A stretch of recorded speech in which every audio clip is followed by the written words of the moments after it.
The extremely slow history of waiting in lines. Today, waiting in lines is something most people dislike. People wait in lines at supermarkets, airports, bus stops, and government offices. However, the act of waiting in line is actually much older than many people think. For thousands of years, human societies have had moments where people simply had to wait. Waiting was part of daily life, and often, nothing happened while people waited. Early villages and shared resources. In early farming villages, many important resources were shared. A village might have only one well for water. Because of this, people often gathered around the well every morning. Imagine a quiet morning long ago. The sun slowly rises. Roasters make noise in the distance. Villagers walk toward the well carrying clay pots. When they arrive, they do not immediately get water. Instead, they wait. One person lowers a bucket. Another person pulls it up. Water is poured into a container. And the next person takes a turn, and then the next. And the next. This process continues slowly until everyone has water. Sometimes people talk while waiting. Sometimes they simply stand quietly. Waiting becomes a normal part of the morning routine, markets, and the art of standing still. As villages grew into towns, markets became important gathering places. Farmers brought vegetables, grain, and animals to sell. Bakers sold bread, butchers sold meat. However, there were often many customers and only a few sellers, so people waited. Imagine standing in a medieval market. You want to buy bread, but 5 people arrived before you. The baker works slowly. He takes dough, shapes it, and places it in the oven. After some time, he removes bread and hands it to the first customer, then the second, then the third. You continue waiting. Nothing dramatic happens. The sun moves slightly across the sky. Someone coughs nearby. A dog walks through the market. You continue waiting. Eventually, it is finally your turn. You receive bread. Then you go home. This entire process might take an hour, waiting for the mill. In farming societies, grinding grain into flour was essential, but many villages only had one mill.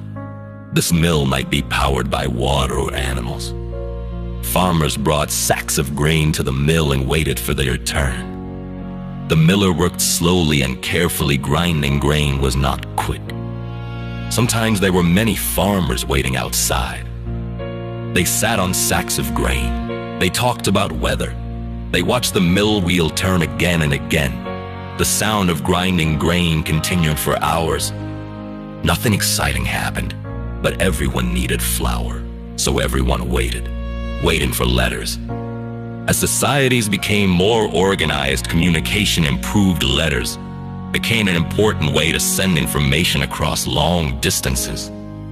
However, sending a letter did not mean receiving a reply quickly. Sometimes people waited weeks, sometimes months. Imagine someone living in a town who sends a letter to a relative far away. After writing the letter, they give it to a messenger. Then they wait. Days pass, weeks pass, life continues normally. Each morning they wonder if a reply will arrive.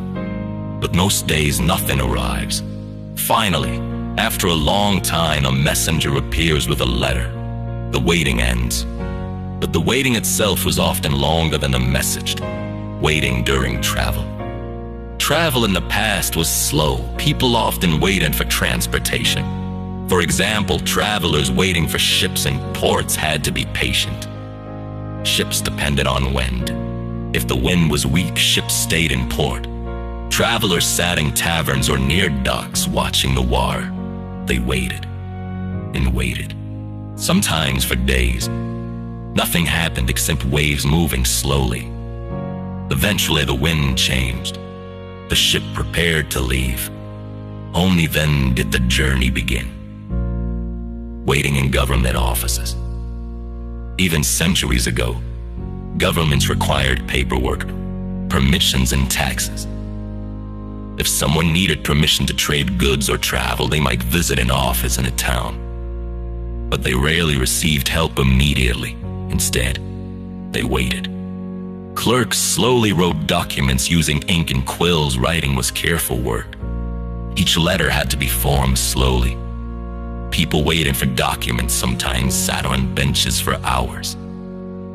Some people grew bored. Some people fell asleep. Some people stared at walls. Waiting was simply part of the process. Waiting during winter. In cold regions, winter created long periods of waiting. Farmers could not plant crops. Fields were frozen. Snow covered the land. Many people stayed inside their homes. They repaired tools. They told stories. They cooked food, but they were also waiting. Waiting for spring. Waiting for warmer weather. Waiting for the ground to thaw. Winter was a season of patience. Waiting in the industrial age. Even when factories and machines appeared, waiting did not disappear. Factories created schedules. Workers waited for whistles to signal the start of work. They waited for lunch breaks. They waited for the end of.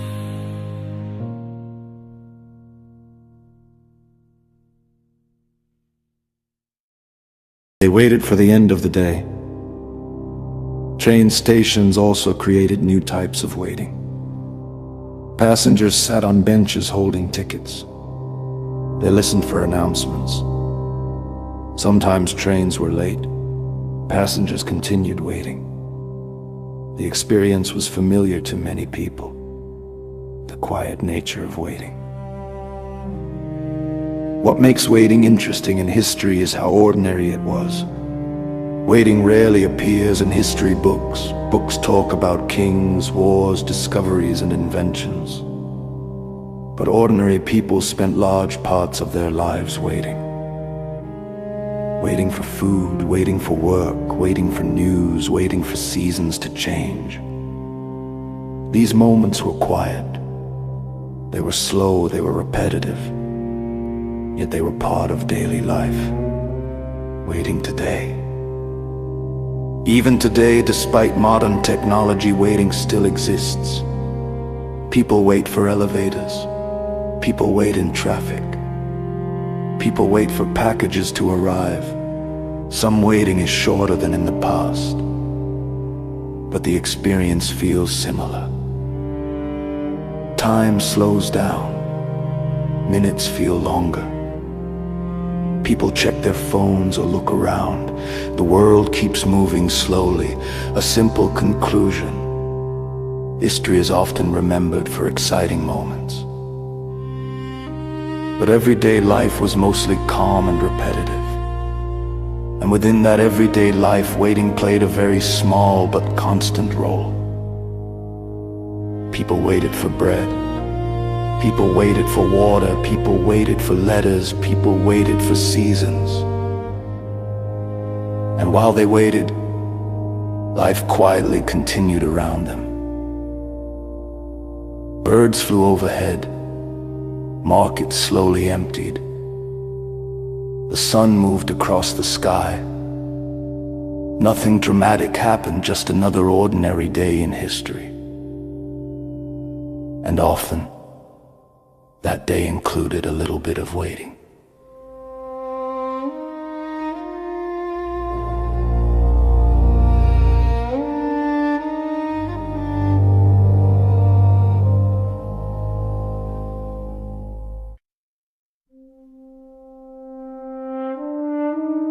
The surprisingly long history of walking everywhere. For most of human history, people walked almost everywhere. Today, many people travel by car, train, or airplane. But thousands of years ago, walking was the main way to move from one place to another. This meant that daily life included a lot of walking. And most of that walking was not exciting. It was slow, repetitive, and very ordinary. The early human walk. Long before cities existed, early humans walked across large landscapes searching for food. They walked through forests, plains, and valleys.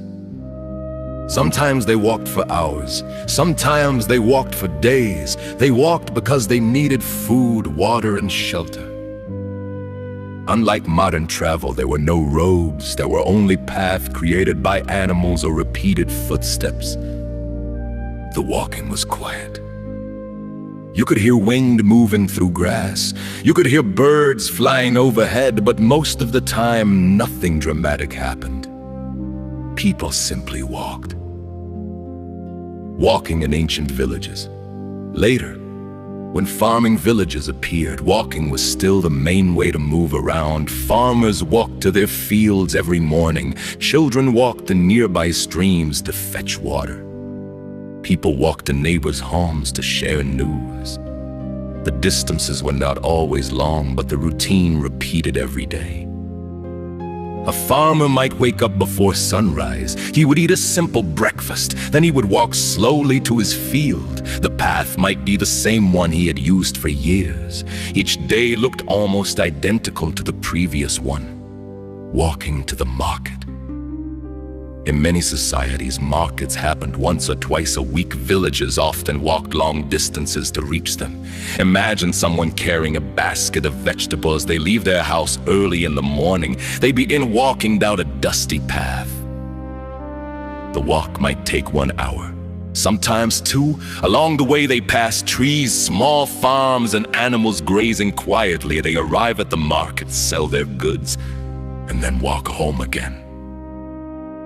This pattern continues week after week. The long walks of messengers. Before modern communication, messages had to be delivered by people. Many messengers walked extremely long distances carrying letters or announcements. Some walked between towns. Others walked between entire regions. Their journeys were not dramatic most of the time. They walked on quiet roads. They passed small villages. They stopped at inns to rest. Then they continued walking again the next morning, step after step, mile after mile, often with very little happening along the way. Pilgrimages, walking for faith. In many cultures, people walked long distances for religious reasons. These journeys were called pilgrimages. Pilgrims might walk for weeks or months to reach sacred places. During the journey, they followed narrow paths through countryside and mountains. Many days were simple. Wake up, walk, rest, eat, walk again. The road stretched forward endlessly, yet people continued walking because the destination was meaningful to them. Walking in medieval cities. Even inside cities, people walked everywhere. Medieval cities did not have buses or taxis. Streets were narrow and often crowded. People walked to bakeries, markets, churches, and workshops. Shopkeepers opened their doors in the morning and waited for customers who arrived on foot. Messengers ran between buildings carrying notes. Children played in streets while adults walked past them. Life moved at the speed of footsteps. Walking is work. For some people, walking was part of their job. Post carriers walked long postal routes. Farm workers walked through fields all day. Shepherds walked with their animals across hills. Each day included miles of walking, but these walks rarely appeared in historical records. They were simply part of normal life. The Industrial Age walk. Even when factories appeared during the Industrial Revolution, walking did not disappear. Workers walked from crowded housing areas to factories early in the morning. Sometimes the walk took 30 minutes, sometimes longer.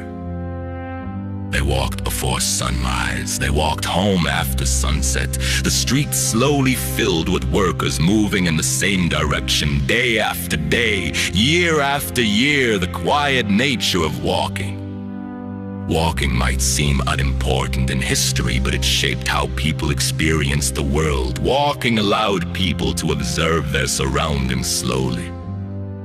They noticed seasons changing. They noticed fields growing. They noticed rivers rising and falling. Life moved at a human pace, and most journeys were peaceful and uneventful. walking today. Even today, people still walk. They walk in parks, they walk to stores, they walk to school or work. But compared to the past, many journeys are now faster. Cars and trains have replaced many long walks. Yet walking remains one of the oldest human activities, a simple ending. For thousands of years, walking was simply part of daily life. People walk to work. People walk to markets. People walk to visit friends. Most of these walks were quiet. And then